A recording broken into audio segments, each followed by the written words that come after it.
Halo sahabat UT, selamat malam. Selamat bertemu kembali di dalam channel saya. Masih bersama Mas Ri Tepen yang masih berbagi apa yang saya bisa agar kita sama-sama bisa, dan berbagi apa yang saya tahu agar kita sama-sama tahu. Baik teman-teman, video kali ini kita santai saja karena saya akan menjawab pertanyaan-pertanyaan yang saya ambil dari berbagai media sosial. Nah, teman-teman perlu diketahui, hari ini saya akan menjawab sekitar 25 sampai 30 pertanyaan yang dimana pertanyaan itu pertanyaan yang umum dipertanyakan oleh camaba, calon mahasiswa baru di UT. Nah, hari ini relax aja ya, teman-teman. Ini saya bikin seperti live streaming. Teman-teman juga bisa melakukan tanya jawab di kolom chat. Teman-teman bertanya saja di kolom chat jika pada saat video ini tayang perdana teman-teman melihat, tanyakan saja di kolom chat. Saya usahakan saya jawab juga di kolom chat juga. Sebenarnya dalam saya menjawab bagaimana sih perkuliahan di UT itu secara keseluruhan, saya menjawab berdasarkan pada saat ini saya baru semester 5. Jadi apa yang sudah saya tahu, apa yang sudah saya dengar, dan apa yang sudah saya laksanakan, dan juga apa yang sudah saya pelajari sebelumnya, itu yang akan menjadi modal saya untuk menjawab pertanyaan-pertanyaan yang dipertanyakan oleh teman-teman kita. Jika nanti ada pertanyaan-pertanyaan yang mungkin saya belum pernah melakukan hal ini, melakukan program ini, misalnya Kak, gimana caranya TAT, tugas akhir program, karena saya semester 5 jadi belum pernah melakukan TAT. Saya mohon maaf belum bisa menjawab. Nanti takutnya ada kesalahan atau nantinya ada perubahan yang signifikan tentang perubahan-perubahan atau aturan-aturan yang diberikan oleh universitas terbuka. Maka dari itu yang ingin saya jawab pertanyaan-pertanyaan yang selama ini sudah saya lakukan atau mungkin sudah saya ketahui dan sudah saya laksanakan. Nah, teman-teman tetap stay, tetap santai di channel saya ini ya teman-teman. Mungkin nanti walaupun tidak semua pertanyaan ini teman-teman mungkin teman-teman dari 25 pertanyaan ini mungkin teman-teman sudah mengetahui jawabannya, tapi alangkah baiknya siapa tahu nanti ada beberapa hal yang mungkin teman-teman tidak tahu, jadi nanti setelah melihat video ini jadi tahu. Oke teman-teman, sebelum kita mulai di pertanyaan pertama, teman-teman lakukan saja dulu mungkin bikin kopi atau cemilan atau apa saja, dan jangan lupa tekan like, comment, dan subscribe. Nah teman-teman, jadi channel saya ini channel tentang UT itu hanya membahas yang ringan-ringan saja teman-teman, itu khususnya bagi calon mahasiswa baru yang ingin mendaftar di UT. Oke teman-teman, saya kira tidak usah panjang lebar, langsung saja kita ke pertanyaan yang pertama. Pertanyaan pertama itu datang dari, saya sembunyikan saja namanya ya teman-teman. Izin bertanya, bisakah bayar SPP di Alfamart? Teman-teman membayar SPP atau mungkin uang kuliah per semester itu bisa di Alfamart. Bisa Bank Mandiri, bisa Bank BTN, bisa Bank BRI, bisa Bank BNI. Nah, yang terpenting adalah teman-teman harus mencatat nomor billing pada saat registrasi mata kuliah. Itu yang sangat perlu diketahui. Dimanapun teman-teman membayar, nomor billing jangan sampai lupa, atau mungkin sudah datang ke Alfamart tapi nomor billingnya lupa. Kemudian pertanyaan yang kedua, Assalamualaikum sahabat UT semua, saya mau tanya untuk mahasiswa baru semester 1, gimana ya caranya registrasi mata kuliah non SIPAS online? Yang sudah pengalaman mohon sharing dong. Nah, saya juga sharing nih teman-teman. Kebetulan saya juga mahasiswa non SIPAS, bisa dikatakan non SIPAS online ya. Jadi caranya adalah teman-teman harus login di akun login di sia.ut.ac.id. Nah, ketika teman-teman sudah login di sia.ut.ac.id, teman-teman klik registrasi, kemudian registrasi mata kuliah, kemudian registrasi mata kuliah SIPAS. Jika teman-teman kebingungan, saya sudah membuat videonya, teman-teman cek saja videonya ini. Oke, begitu ya caranya. Kemudian kita pertanyaan yang ketiga. Misi mau nanya kalau pindah jurusan dari PG PAUD ke PGSD bisa nggak ya di UT?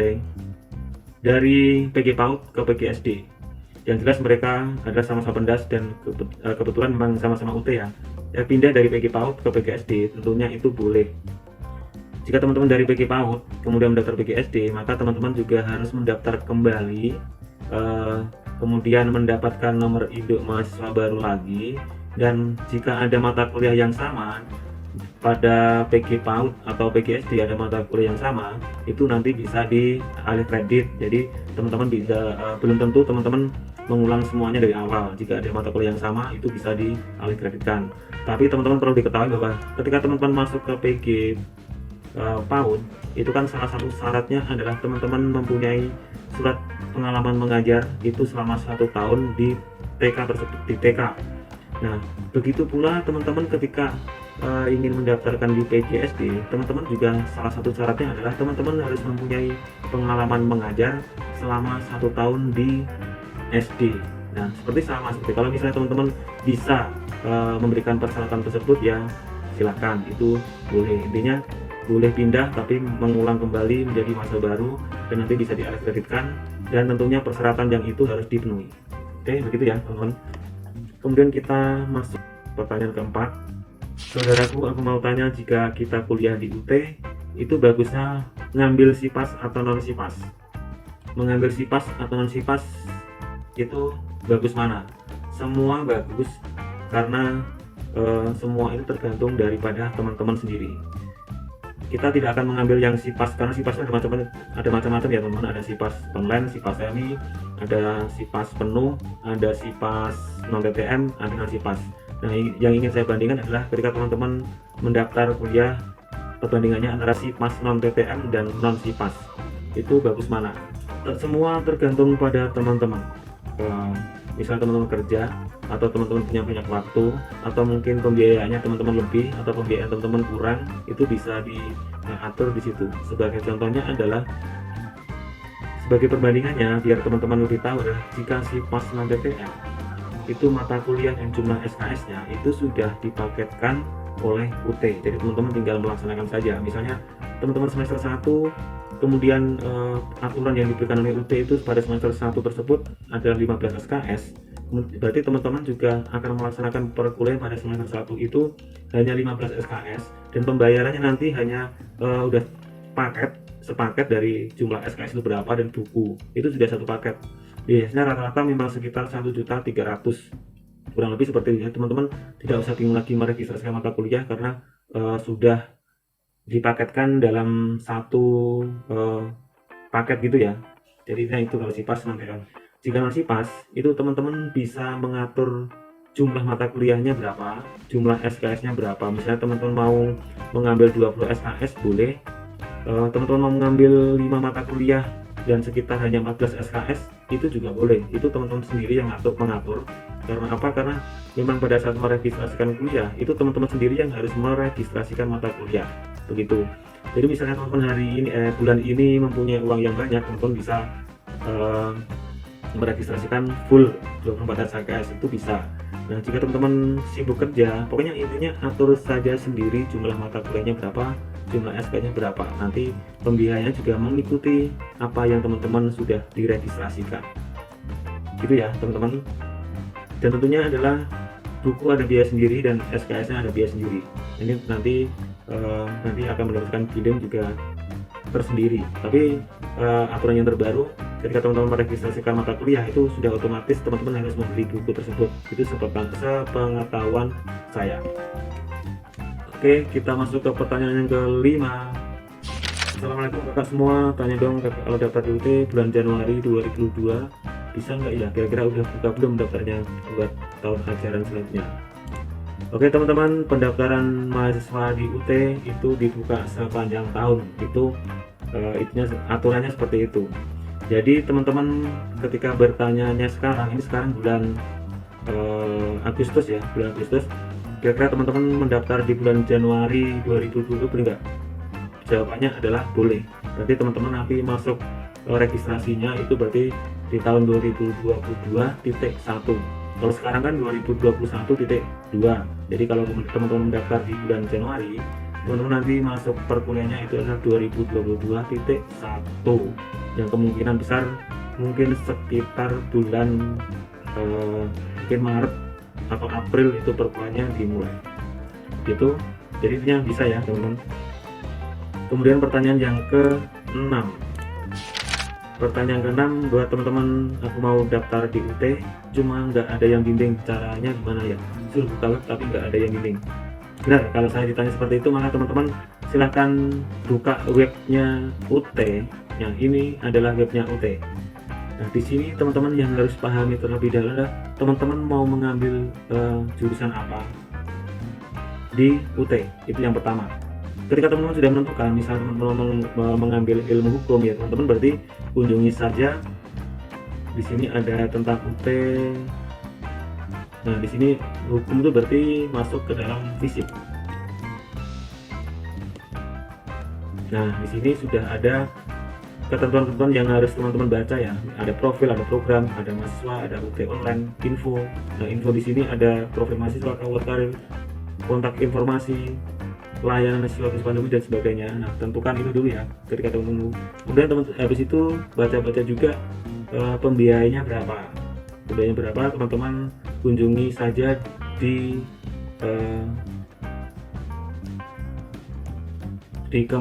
mahasiswa ini. Teman-teman di sini ada katalognya, ada kalian akademik, ada belajar, biaya pendidikan. Nah, di sini teman-teman buka saja. Oke teman-teman, gitu ya. Jadi teman-teman ketika mau mendaftar kuliah di UT, tentukan saja dulu jika teman-teman bingung ya. Nah, ketika teman-teman bingung pada saat membuka webnya UT seperti ini, bingung mau buka yang mana nih gitu. Teman-teman ketika mau kuliah di UT, teman-teman tentukan dulu teman-teman mau mengambil jurusan apa. Baru teman-teman dicek di sini langsung menuju ke prodinya atau mungkin fakultasnya apa, prodinya apa. Jadi teman-teman bisa langsung dari situ bisa dibaca-baca terlebih dahulu. Kemudian pertanyaan yang ke-7. Nah, Kak mau tanya kira-kira kalau mau beli jas alma mater UT berapa ya harganya? Terus buatannya KTM itu disuruh atau ini sendiri? Untuk pembuatan KTM itu biasanya sudah diorganisasi oleh UPPJJ ya. Tapi teman-teman sering tanyakan saja di sana apakah KTM sudah jadi atau seperti apa. Intinya pengalaman saya itu KTM itu sudah dibuatkan oleh pihak UPPJJ. Nah, teman-teman jika nanti belum mendapatkan itu, teman-teman akan tanyakan saja. Karena apa? Karena biasanya dimintakan foto seperti itu. Kemudian untuk jas itu pihak UPPJJ tidak mengharuskan untuk membeli. Teman-teman jika ingin membeli ke pihak UPPJJ juga boleh. Harganya itu sekitar 150.000. Nah, seperti itu. Kita pertanyaan yang ke-9. Kak, untuk SIPAS dan TTM bahan ajarnya langsung dikirim dari UT atau perlu mendaftar di websitenya toko buku online ya? Di kolom registrasi itu kan ada centang pada pembelian bahan ajar seperti itu ya. Jika teman-teman masuknya tahun 2019 ke sini, itu biasanya sudah tercentang otomatis. Itu kalau tidak salah. Kemarin juga saya sudah tercentang otomatis. Jadi ketika teman-teman mendaftar meregistrasi mata kuliah itu bahan ajarnya sudah otomatis tercentang. Jadi teman-teman nanti bahan ajarnya itu akan dikirim langsung dari UT. Itu ya teman-teman. Jadi intinya buku akan dikirim dari UT langsung ke rumah yang sudah tertera pada saat registrasi mahasiswa baru. Itu alamatnya di mana? Gitu ya. Atau mungkin alamat kantor atau alamat rumah. Itu tergantung teman-teman saat menulisnya di registrasi mata kuliah itu di mana. Begitu. Kemudian pertanyaan ke-10. Wah, baru separuh lebih ya. Pertanyaan ke-10. Assalamualaikum guys, mau nanya, kita tuh udah daftar, terus pokoknya udah ada pemberitahuan sebagai mahasiswa baru UT. Nah, kalau mau ngebatalinya gimana ya? Jadi sudah jadi kuliah di UT tapi udah daftar. Jadi kasusnya ini dia sudah daftar, kemudian sudah punya NIM, kemudian dibatalin, ya boleh saja teman-teman tidak usah meregistrasi mata kuliah dan tentunya tidak usah membayar. Itu otomatis nanti akan tidak tercatat di mahasiswanya UT. Jadi ketika teman-teman sudah tidak meregistrasikan mata kuliah selama 3 semester, itu otomatis nomor induk mahasiswa teman-teman akan tidak aktif. Bukan karena tidak aktif itu di DO ya, bukan di DO, tapi itu nanti status nomor induk mahasiswanya itu akan tidak aktif. Jika teman-teman nanti mau mengaktifkan kembali, teman-teman harus lapor ke UP PJJ begitu. Jadi boleh jangankan sebelum membayar, sudah membayar pun pindah juga tidak masalah. Nah gitu. Pertanyaan ke 11, izin bertanya Kak, jika ambil SIPAS non TTM apa akan diberikan zakat alma mater? Tadi di depan sudah saya jawab ya teman-teman.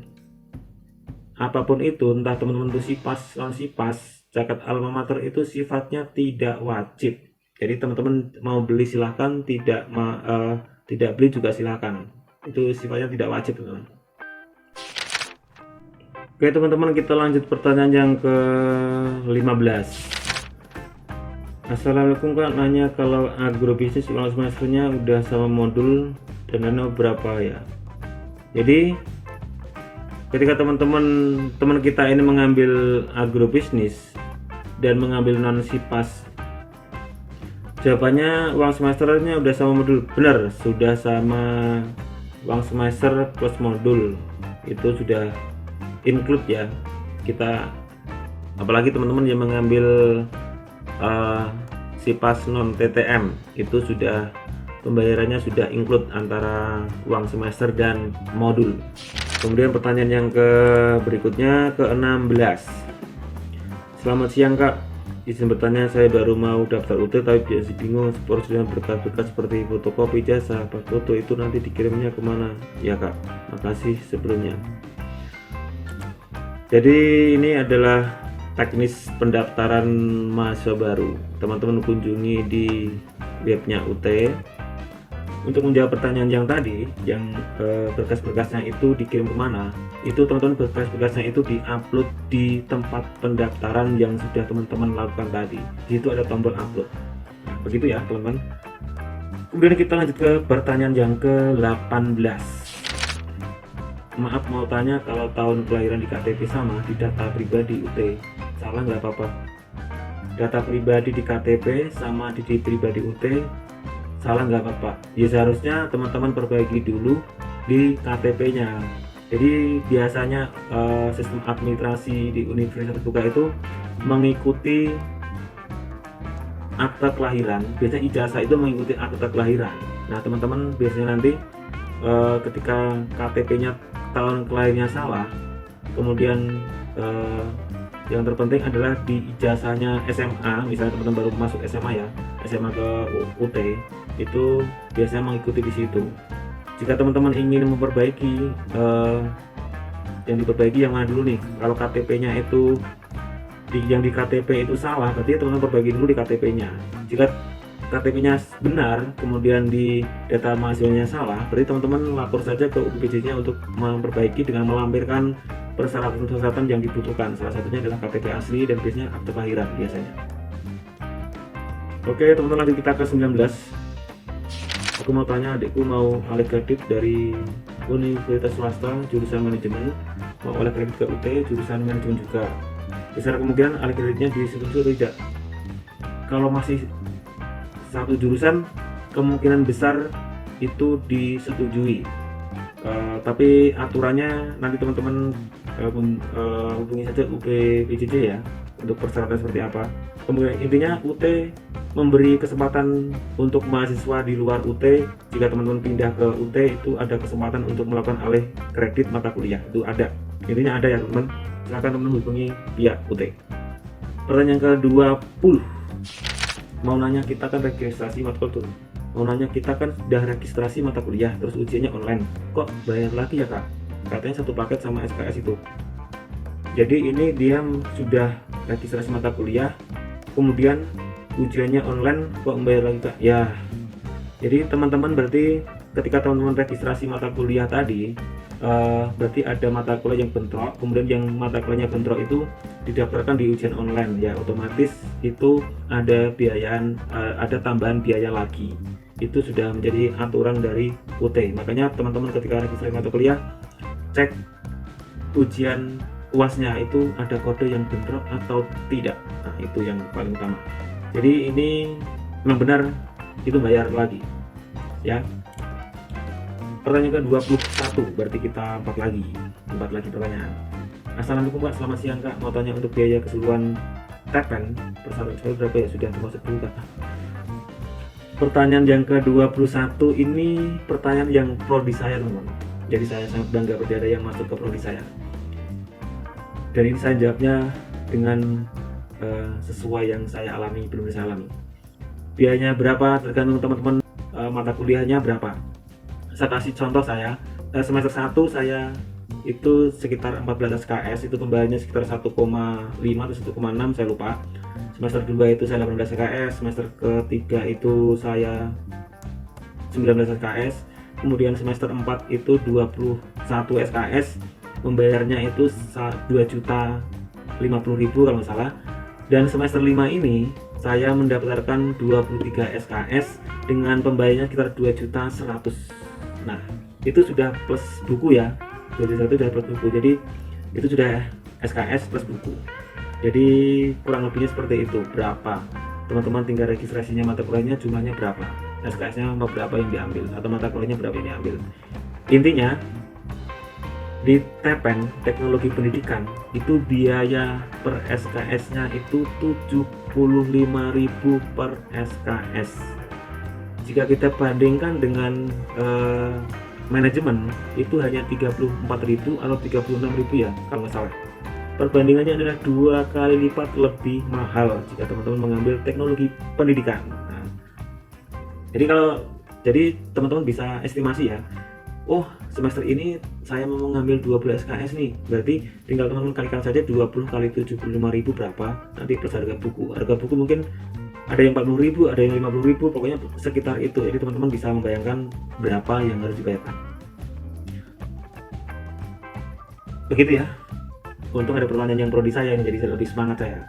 Maaf mau tanya Kak, kalau reset password di Radeng itu bebas kan? Passwordnya bebas. Teman-teman mau reset seperti apa bebas. Mau berbentuk tulisan, angka, huruf, pakai underscore atau macam-macam itu bebas. Kemudian pertanyaan ke-23. Siang semua, mau tanya Kak, kalau SUO itu gimana ya? Apakah kita datang ke UBJ atau online ya? Ya. SUO sistem ujian online itu kita datang ke UPBJJ yang terdekat di mana, atau teman-teman bernaung di mana, atau mungkin tempat yang sudah ditunjuk oleh UT. Sebagai contoh, misalnya di Jakarta. Di Jakarta itu berarti teman-teman ketika mendapatkan SUO, berarti teman-teman melakukan ujian online itu berarti di UPBJ Jakarta, seperti Rawamangun. Kemudian ada juga yang ditunjuk oleh UT, yaitu di sentra layanan UT atau Salut. Salut Bekasi, ada Salut Cibinong, ada Salut. Kalau saya kebetulan di Bekasi, berarti ketika saya mendapatkan SUO, berarti saya nanti kemungkinan besar nanti akan ujian online di Salut, sentra layanan UT di Bekasi. Seperti itu. Pertanyaan yang ke-23. Kak mau nanya, seandainya aku UPBJ Serang misalnya dapat kerjaan di Jakarta, itu ngaruh nggak sih Kak? Tidak pengaruh. Apalagi teman-teman yang mengambil full online, SIPAS non TTM atau SIPAS non SIPAS, itu tidak pengaruh teman-teman. Tapi nanti ketika teman-teman ujian dan ujiannya itu offline, maka teman-teman mengikuti arahan yang sudah ditentukan oleh UPBJJ-nya di mana. Itu biasanya memang ketika teman-teman mendaftar registrasi mata kuliah kan itu ada tempat ujiannya di mana, itu suruh menulis kan, kalau nggak salah seperti itu, suruh menilai. Pertanyaan terakhir teman-teman. Kak maaf Kak, apakah di UT ada sistem kuliah 1 minggu? Ada. Saya jawabnya ada. Kenapa demikian? Karena teman-teman saya yang mengambil PG PAUD dan PG SD itu mereka kuliahnya di UT itu Sabtu dan Minggu. Dari sini paham ya teman-teman. Nah kemudian gimana dengan prodi yang lain? Itu prodi yang lain biasanya tidak ada pertemuan tatap muka, semua full online, baik itu online-nya tutorial online ataupun tutorial webinar. Nah seperti pakai Zoom atau mungkin Google Meet atau mungkin biasanya UT itu pakai Microsoft Teams. Nah seperti itu ya. Jadi kalau ada pertanyaan, maaf Kak, apakah di UT ada sistem kuliah 1 minggu? Teman-teman tergantung mengambil prodi apa. Jika teman-teman prodinya PG PAUD atau PG SD, itu beberapa teman saya setiap Sabtu Minggu itu kuliah, datang ke suatu tempat yang mereka sudah membentuk kelompok untuk melakukan pembelajaran tatap muka secara offline. Nah seperti itu sebagai banyak. Untuk di luar PG PAUD dan PG SD itu kuliahnya itu belajar secara mandiri dan bahan bantu untuk pembelajaran atau cara belajarnya itu menggunakan tutorial online. Sudah 25 pertanyaan kalau tidak salah menghitung saya teman-teman. Semoga pertanyaan-pertanyaan ini sedikit membantu bagi teman-teman yang mungkin salah satu dari pertanyaan tadi adalah juga pertanyaan teman-teman yang calon mahasiswa baru. Oke teman-teman, saya kira cukup sekian. Yang suka dengan video saya silahkan tekan tombol like, komen, dan share, dan jangan lupa subscribe agar saya lebih semangat lagi untuk membuat video-video seperti ini. Oke teman-teman, saya mohon maaf jika ada kesalahan dalam menjawab, mungkin kurang tepat dan mungkin kurang benar, mohon dimaafkan karena yang sempurna hanya milik yang di atas. Oke teman-teman, saya kira cukup sekian. Mohon maaf dan sampai jumpa di video selanjutnya. Bye bye.